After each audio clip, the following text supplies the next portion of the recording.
I sort of had this near-death experience, but it really was not my death. It was my mother's. When my mom died, I was in the room with her and I just fell back into sort of this vision. It was like this open vision, and I went into heaven. I saw her in heaven. She was so excited and she took me to this heavenly library. Now, I've heard of God writing in the book of life and that type of thing, but this was a heavenly library. And what she did was she took these books out of the shelf, and I was like, Mom, are you allowed to do that? But she had all of this authority in the library, and it was as if she had been there forever. And the irony of that was, in life, she was the one that recorded all of our genealogy. She was the one who kept the pictures, wrote about my family in the past. That was how I was able to know so much of my family history, and especially this amazing family and this amazing home that was her dream home, which had been her grandparents' home.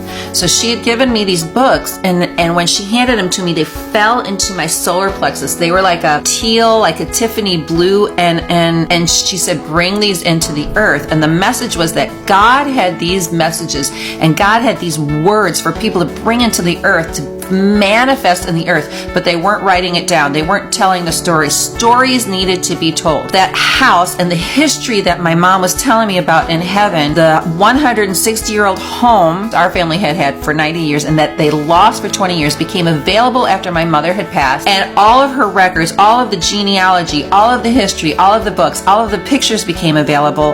And then I bought the house and I started telling the story, and I feel like what she was telling me in heaven is sort of being manifest now in my telling my stories of my ancestors. And so I do believe in heaven. The experience was so vivid and so real. I felt more awake than I am in real life, and the message was so clear that God is giving us words, that God is giving us stuff to bring into the earth, that we all have our own stories to tell, and we should tell our stories, whether it's TikTok or a book. Our stories need to be told, and that's what I'm doing here with Meet Me in Mendota.